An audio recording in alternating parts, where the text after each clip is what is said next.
आजचा दिवस महत्त्वाचा आहे. जजमेंट डे आहे आज महायुतीसाठी आणि आज ठरणार आहे की सरकार कोणाचं बनणार. आपल्यासोबत आहेत चंद्रकांतदादा पाटील, ज्येष्ठ नेते, भाजपचे माजी मंत्री, प्रदेशाध्यक्ष पण राहिलेत. दादा, काल रात्री झोप आली का? मला नेहमीच आडवं झालेलं शांत झोप लागते. काल तर रात्री प्रवासातून नागपूरहून 2 वाजता आलो, झोपलो तो 6ला जागली. त्यामुळे मी नेहमी या भूमिकेत असतो की जे व्हायचं आहे ते ठरलेलं आहे, तुम्ही काही त्यात बदल करू शकत नाही. अशी अनेक उदाहरणं माझ्या आयुष्यात होत असतात, तुमच्या आयुष्यात होत असतात. त्यामुळे चिंता न करता आपलं काम करत राहणं. माझे गुरु नेहमी म्हणायचे की काळजी करण्यासारखं काही नाही, काळजी घेण्यासारखं खूप आहे. तर ती काळजी घेत होतो. अनेकांची झोप उडाली आहे, परंतु आज दिवसा झोप उडणार आहे अनेकांची. हां, असं होईल. ज्यांना हे निवडणुका, निवडून येणं, सरकार हे शाश्वत वाटतं, तर म्हणजे काहीच शाश्वत नाही, ते त्याच्या मागे धावतात आणि त्यातून त्यांची झोप उडाली असेल.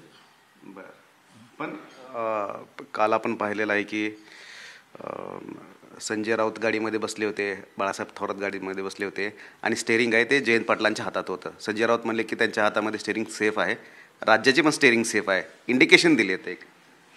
हां, ते विरोधी पक्षनेता म्हणून ते अतिशय उत्तम काम करतील असं ते म्हणाले. सरकार महायुतीचं येणार याच्याबद्दल त्यांच्याही मनात शंका नाही. जाहीरपणे त्यांना जरी म्हणावं लागत असलं की महाविकास आघाडीचं सरकार येणार, ते त्यांना हीच कन्व्हिन्स की आता महायुतीचं सरकार येणार. मग आता महायुतीचं सरकार आल्यानंतर ही विरोधी पक्षनेता कोण हाही भांडण्याचा विषय असतोच ना. तर ते संजय राऊत बहुधा त्या भूमिकेतून म्हणाले असतील की आता विरोधी पक्षनेता म्हणून राष्ट्रवादी म्हणताना पवारसाहेबांची, शरद पवार साहेबांची राष्ट्रवादी यांच्या हाती विरोधी पक्षनेतेवर सेफ राहील. दावे केले जातात 24 तासामध्ये आम्ही मुख्यमंत्री बनवू असं काँग्रेसचे नेते म्हणतायत. मेजॉरिटी आली तर ती येण्याची शक्यता दूरपर्यंत दिसत नाही. मी केवळ सर्वे रिपोर्टवर बोलत नाही, कारण ग्राउंडवर काम करणारा, लोकांमध्ये राहणारा, नुसतं आपल्या मतदारसंघापुरता न राहणारा, भरपूर प्रवास करणारा, राज्याचा अध्यक्ष होतो आणि त्याआधी विद्यार्थी परिषदेचा ऑल इंडिया जनरल सेक्रेटरी होतो. त्यामुळे गावोगाव फीडबॅक देणारी माणसं आहेत. त्यातून महाविकास आघाडीचं सरकार येण्याचा दूरपर्यंत कोई संभावना नाही लागते. आम्ही बाहेर बोर्ड बघितलेत, फिक्स आमदार चंद्रकांत दादा. फिक्स आमदार तुम्ही असाल, पण मग सरकार फिक्स आहे का? सरकारही फिक्स राहील, काही अडचणच येणार नाही. 160च्या खाली ब्रँडेड म्हणताना चिन्हावरचे 160च्या खाली असूच शकत नाही. मग ते कमळावरचे, धनुष्यबाणावरचे, घड्याळावरचे. सहयोगी पक्ष जे मदत करतील तो बोनस आहे, अपक्ष जे मदत करतील तो बोनस आहे. आणि त्यामुळे 160वालं 144वर 16 हाताशी असलेलं मग आपोआपच अनेक जण सहकार्य करतात. असं सरकार फिक्स आहे. पण स्टेअरिंग कोणाच्या हातात मध्ये आहे तुमच्या सरकारचं? नाही, असं आहे की आमच्याकडे कलेक्टिव्हिटी आहे. जरी एकनाथजी मुख्यमंत्री होते तरी हे तिघे मिळून सरकार चालवत होते. तिघांचा अतिशय चांगला संवाद, विसंवाद कधी घडला नाही. 2.5 वर्ष चालली ना. पहिले 1.5 वर्ष BJP शिवसेना एकत्र चालली, मग 1 वर्ष झाली अजितदादा जॉईन झाले. त्यामुळे स्टेअरिंग कोणाच्या एकाच्या हातात नाही. तरीही लोकशाहीमध्ये जी घटना आपण स्वीकारली त्यात कोणीतरी एकच मुख्यमंत्री होतो. ते मुख्यमंत्री कोण हे माननीय मोदीजी, माननीय अमितभाई, माननीय जगतप्रकाश नड्डा हे जे आमचं शीर्ष नेतृत्व आहे. आमची एक पार्लमेंटरी बोर्ड आहे, आम्ही खूप सिस्टीमने चालतो. तर राज्याची आमदारांची गटाची बैठक होईल, गटनेता ठरेल आणि गटनेता ठरल्यानंतर जो निर्णय आहे तो आमचं शीर्ष नेतृत्व करेल. ते कोणाच्या हाती स्टेअरिंग आहे तर खरं म्हणजे तिघांच्याही हाती आहे, पण त्यातल्या एकाच्या कोणाच्या हाती शीर्ष नेतृत्व ठरेल. सर्वात मोठा पक्ष भाजप आहे आणि कार्यकर्त्यांचं मनोबल उंचावण्यासाठी तुम्हाला वाटत नाही का की मुख्यमंत्रीपद असणं गरजेचं आहे? आता असं आहे की ही पार्टी खूप शिस्तीवर चालणारी आहे, विचारावर चालणारी आहे, ध्येय समोर ठेवून चालणारी आहे. आज सकाळी एक पार्टी, दुपारी एक पार्टी, असं आमच्या पार्टीमध्ये अगदीच नाही असं मी म्हणू शकणार नाही, पण बऱ्याच वेळेला बाहेरून आलेल्यांच्या बाबतीतच ते झालं. जो बेसिक इथे मोठा झाला, म्हणजे ज्याला आपण म्हणतो की जन्म इथे झाला, बालपण इथे गेलं, असा जो इथे जोडला गेलेला आमचा एकही नेता कधी गेला असं मला आठवत नाही. त्यामुळे शिस्तीवर आणि ध्येयासाठी काम करणार आहे, आम्ही कोणा व्यक्तीसाठी काम करणार नाही. आणि त्यामुळे शीर्ष नेतृत्व हे रिजनल बॅलन्स पाहत असतं, ते मेरिट पाहत असतं, ते राज्याचं आणि देशाचं भवितव्य पाहत असतं. आणि त्यांचा निर्णय योग्यच निर्णय असं मानून आम्ही चालणारे असल्यामुळे आमच्याकडे कधीच अडचण आली नाही आणि येणार नाही. दादा, परंतु बाहेरून जे घेतले ते अनेक जण सोडून गेले. अगोदर म्हणत होते की झोप चांगली लागते, आता तेच हर्षवर्धन पाटील पवारांसोबत गेलेलं आहे. मग ते काय निर्णय काय सगळेच सोडून गेले असं म्हणता येणार नाही. कितीतरी नावं अशी आहे की ज्यांचं आता पार्टीमध्ये येऊनही 10 वर्ष 12 वर्ष इतकं एज झालं, पॉलिटिकल एज, त्यामुळे ते आता BJPचे झाले. असे काही जण आहेत की ज्यांचं पॉलिटिकल एज 10-12 वर्ष नाही झालं, 4-5 वर्ष होतं. पण ते त्यांच्या कसं असतं की विशेषतः ग्रामीण राजकारणामध्ये, शहरी राजकारणामध्ये हा मुद्दा फार कमी येतो. त्यांची साम्राज्य असतात, शिक्षण संस्था आहेत, बँका आहेत, सूतगिरण्या आहेत, साखर कारखाने आहेत. आणि त्यामुळे त्यांना लोकप्रतिनिधी असण्याशिवाय पर्यायच नसतो. मग इथे नाही ते तिथे, पण अशी संख्या खूपच कमी आहे. म्हणजे BJPमधून बाहेर गेलेला असूच शकत नाही. सहयोगी पक्षांमध्ये बाहेरून आलेले जाणं याचं प्रमाणे नक्की बरोबर आहे. अच्छा, पश्चिम महाराष्ट्रामध्ये काय होईल? 58 जागा आहेत, त्यापैकी 58 पैकी 45 महायुतीच्या सिटिंग आहेत. त्यातल्या कुठल्याही सिटिंग सीटला धोका नाही. आता आम्हाला बघायचं आहे की 45 वर जाता येईल का. कुठलाही नाही, तुम्ही कुठली एका सीटला हात लावत आणि तुम्ही सांगा कशी धोक्यात आहे आणि मी सांगतो कशी धोक्यात नाही. 58 पैकी 45 तिघांच्या म्हणून सिटिंग असताना त्याच्या पुढचंच मोजायचं आहे आम्हाला. वाढलेली जी टक्केवारी मतदानाची ती कोणाच्या फायद्याची असणार आहे आणि हा वाढलेला टक्का कोणाचा? वाढीव टक्केवारी ही नेहमीच भारतीय जनता पार्टीची असते. याचं एक महत्त्वाचं कारण की भारतीय जनता पार्टीचा जो वोटर आहे तो बऱ्याच वेळेला ह्या मूडमध्ये असतो की सगळं काही नीट चाललेलं, आणि भारतीय जनता पार्टीचा वाढीव जो आहे, म्हणजे मग त्याच्यात उदाहरणार्थ वाढीव म्हणजे काय, तर मागच्या वेळेला कोथरूड विधानसभा मतदारसंघामध्ये लोकसभेला 44,000 नावं वगळली गेली. का वगळली गेली अजूनही काही पत्ता लागत नाही. पण त्यातली 30,000 पुन्हा आणण्यात आम्ही यशस्वी झालो. आता हा 44,000 मतांचा गठ्ठा जो लोकसभेला नव्हता, त्यातल्या बऱ्याच जणांच्या मनामध्ये त्यावेळेला मतदान करायला न मिळाल्यामुळे एक रिॲक्शन असते. आता त्यातल्या 30,000मधले समजा काही मतं ही मतदानाला गेली नाहीत, पण 30,000तला मेजर वर्ग मतदानाला गेला. आता हा 44,000 नव्हता आणि 30,000 आला, हा BJPचा आहे. बरोबर BJPचे नावं बाहेर काढली गेली होती. एका कुटुंबात 5 नावं असेल बरोबर एक काढलं गेलं, आडनावं शोधून ती काढली गेली. आता हा 30,000चा गठ्ठा जो आला तो वाढीव मतदान आहे. तो कशाला काँग्रेसला जाईल, तो BJPला जाईल. दादा, तुम्ही प्रदेशाध्यक्ष होतात, मला विचारायचं की विदर्भामध्ये 1-to-1 फाईट आहे तुमची काँग्रेससोबत. लोकसभेमध्ये तिथे आपल्याला दिसलेला परिणाम काय आलेला आहे, आणि त्याचबरोबर मराठवाड्यामध्ये मनोज जरांगेंचा फॅक्टर लोकसभेला चालला होता. यावेळेस तुम्हाला विदर्भ आणि मराठवाड्याचं चित्र काय दिसतंय? पूर्ण आशावादी चित्र आहे. याचं कारण लोकसभेनंतरची स्थिती बदलली. कोणकोणत्या कारणाने बदलली, तर माननीय मोदीजींना मेजॉरिटी मिळाली नाही. BJPला केंद्रात सरकार करताना 272 मिळाले नाही. याची खंत केवळ BJP समर्थकांना, NDA समर्थकांना नाही, ज्यांनी मतदान नाही केलं त्यांना पण याची खंत आहे. अरे हे काय करून बसलो आपण. आणि त्यामुळे संविधान बदलणार हा विषय तर केव्हाच संपला. अल्पसंख्याकांचं कन्सॉलिडेशन हाही विषय बऱ्यापैकी संपला. मराठा आरक्षणाच्या बाबतीमध्ये मराठा समाजाची जाणीव झाली की जे काही केलं ते देवेंजीने केलं, जे काही केलं ते BJPने केलं, जे काही केलं ते महायुतीने केलं.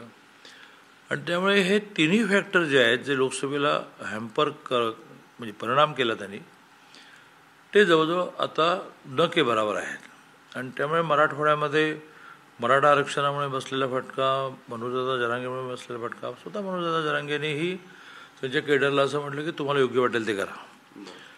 आणि मधल्या काळात 4 महिन्यामध्ये संविधान, मराठा आरक्षण, अल्पसंख्याक या विषयामध्ये खूप गैरसमज दूर करण्याचा आम्ही प्रयत्न केला. प्लस या 4 महिन्यामध्ये लोकोपयोगी योजना खूप आल्या, खूपच आल्या. मुख्यमंत्री माझी लाडकी बहिणी एक प्रोजेक्ट झाली, कारण ती खूप मोठी होती, 2,20,00,000 लोकांना फायदा येणार होती. पण 7.5 हॉर्स पॉवरच्या खालचा पंप वापरणाऱ्याला वीज बिल माफ, याच्यातून 60 लाख शेतकऱ्यांना फायदा झाला. सोयाबीनचे भाव वाढले, मोठ्या प्रमाणात 15-20 लाख लोकांना फायदा झाला. फी 8 लाखापेक्षा कमी उत्पन्न असणाऱ्या पालकांच्या पाल्यांची, प्रामुख्याने मुलींची, सरकार भरणार आहे, खूप मोठा फायदा झाला. कारण महाराष्ट्रामध्ये स्टुडंट पॉप्युलेशन 43 लाख आहे, त्यात 16 लाख मुली आहेत.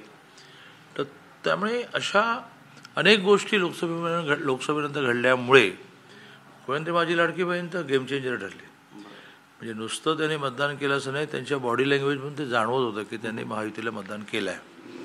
तर मराठवाड्यात आणि विदर्भामध्ये आपल्याला सकारात्मक फरक दिसेल. अच्छा, प्रकाश आंबेडकर म्हटलेत की आम्ही सत्तेमध्ये असू असे त्यांनी संकेत दिलेत, इंडिकेशन दिलेले आहेत. सरकार कोणाचंही असलं तरी मला सांगा की प्रकाश आंबेडकरांना असं बोलले ना? नाही, हे आमचं नेतृत्व ठरवेल. मुळात 160 वालं, प्युअर मेजॉरिटीवालं, ब्रँडेड सिम्बॉलवालं सरकार आल्यानंतर बाकीचे जे येतील ते बोनसच असेल.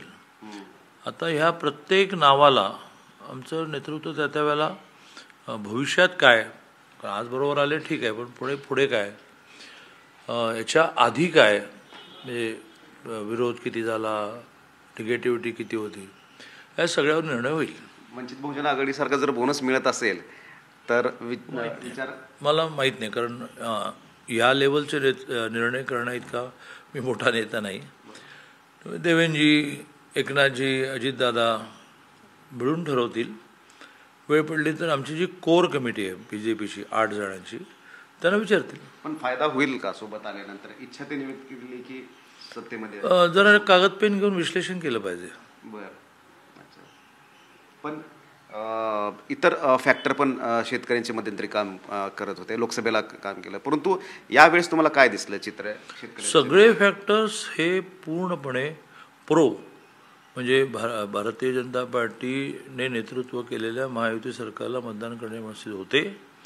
लोकसभेला ज्यांनी केलं नाही त्यांना खंत होती. एक निर्णय की जो वक्फच्या संबंधीचा कायद्याचा, मान्य मोदीजीला कायदा मागे घ्यावा लागला. 10 वर्षामध्ये 370 कलमसहित कुठल्याही विषयात मोदीजींनी माघार घेतली नाही. हा वक्फचा कायदा मागे घ्यावा लागला, JPCकडे पाठवावा लागला, संयुक्त चिकित्सालयाकडे पाठवावा लागला. ह्याचा चिमटा, याची बोच ही मतदान न केलेले बसल्यावर काय करून बसलो आपण. आणि त्यामुळे मला असं वाटतं हिंदू मुस्लिम पॉलरायझेशन झालेलं नाही. हिंदू पोलरायझेशन हा एक स्वतंत्र विषय आहे, पण अल्पसंख्याकांचं जे पोलरायझेशन होत होतं भीतीमुळे, तेही आपल्याला विधानसभेमध्ये, अरे असं काही हे लोक वाईट नाही आहेत, असं विधानसभेच्या मतदानाच्या वेळेला तेही वातावरण अल्पसंख्याकांचं पोलरायझेशन डायल्यूट झालेलं दिसलं. पण कटेंगे तो बटेंगे सारखे वक्तव्य जे आहेत त्याचा कुठेतरी ग्राउंडवर इफेक्ट जाणवला का? कसं आहे की भाव महत्त्वाचा असतो, शब्द महत्त्वाचे नसतात. एक आहे तो सेफ आहे, हा हे वाक्य, आणि बटेंगे तो कटेंगे हे प्रत्येकाची त्याची एक मांडण्याची शैली आहे. भाव काय आहे की आपल्याला एकत्र राहिलं पाहिजे, आपल्याला कोणाचा दुस्वास करता कामा नये, कोणाला या देशातून बाहेर काढायचं नाही आहे, सगळ्यांना समान वागणूक द्यायची. पण समान वागणुकीचा अर्थ असा नाही की तुम्ही माघार घ्या, समान वागणुकीचा अर्थ असा नाही की तुम्ही पैसे ॲड करा, दरवेळेला मनाचा मोठेपणा दाखवा. छत्रपती शिवाजी महाराजांनी सुद्धा सर्व धर्माच्या लोकांना प्रार्थनास्थळासाठी जागा दिल्या, पण म्हणून आपल्या मंदिराला हात लागून नाही दिला. तुम्ही कुठली उपासना पद्धती अवलंबता तुम्ही अवलंबला, परंतु शंकराचे भक्त होते ते, सकाळची पूजा त्यांची ही कधी संपली नाही. आपल्याला अनेक ठिकाणी सिनेमा दाखवले जातात, नाटकं दाखवतात, हे दाखवतातच की ते अभिषेक करतायत. आणि त्यामुळे हिंदुत्वाची कल्पनाच मला वाटते ही आहे की सर्व धर्म समभावामध्ये, व माझ्या धर्माला तुम्ही थपडा मारला ते चालतील असं नाही आहे. सर्व धर्म समभावामध्ये सगळ्यांना समान न्याय, तुमची उपासना पद्धती तुम्ही अवलंब करा. आकडीच्या गणितामध्ये उद्धव ठाकरेंना जर सोबत घ्यायची वेळ आली तर तुम्ही घेणार का? येणार नाही वेळ येणार नाही. म्हणजे ते आले तर स्वागत आहे, पण सरकार बनवण्यासाठी 160 जर ब्रँडेड महायुती आहेत तर कोणालाही बरोबर घेण्याचा विषय येत नाही, कोणालाही आव्हान करण्याचा विषय येत नाही, कोणासाठी प्रयत्न करण्याचा विषय येत नाही. पण पश्चाताप होऊन जर काही जणांनी असं म्हटलं की बा आम्ही वाट चुकलो, आता आम्हाला यायचं आहे, तर आमचं शीर्ष नेतृत्व इतकं मनाने मोठं आहे काही जुने विषय लक्षात न ठेवता प्रत्येकाचं स्वागत करतील. बरं, परंतु उद्धव ठाकरेंना घेणं पुन्हा नाही माहीत नाही ना मला. मी काय म्हटलं की सरकार बनवण्यासाठी कोणाला बरोबर घेण्याची आवश्यकता नाही, पण कोणी मी येतोय असं म्हटलं तर त्याचा निर्णय शीर्ष नेतृत्व करेल. हे शीर्ष नेतृत्व मनाने मोठं आहे, त्यामुळे ते सकारात्मक निर्णय करतील. पण हे जरतरचीच भाषा झाली. मुळात महायुती मेजॉरिटीमध्ये येणार आहे आणि असा जो पश्चाताप आहे तो उद्धवजीला झाला आहे की नाही मला माहीत नाही. अच्छा, मग स्वप्न खूप आहेत, कारण वारंवार त्यांना मुख्यमंत्रीपदासाठी प्रोजेक्ट केलं जात होतं. आत्ता तरी तसं काही दिसत नाही आहे. बरं, अच्छा. कार्यक्रम कुठे असणार? तुम्ही म्हणताय की सत्याचा तुम्ही दावा करताय, सोहळा कुठे असणार? राजभवनात का वानखिडेवर? हां, ते तर ही त्रिमूर्ती जी आमची आहे, देवेंद्रजी, एकनाथजी आणि अजितदादा, ते ठरवतील.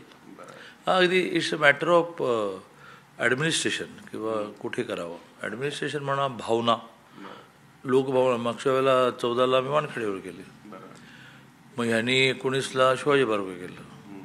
आम्ही एकनाथजी मुख्यमंत्री झाले तो डायरेक्ट राजभवनमध्ये केला. त्या त्यावेळेच्या परिस्थितीनुसार ठरतं. अच्छा, मंत्रिमंडळ तुम्ही पण असणार? माहीत नाही नेत्यांच्या मनात काय आहे. आमच्याकडे नेत्याची इच्छा ही तर आज्ञा.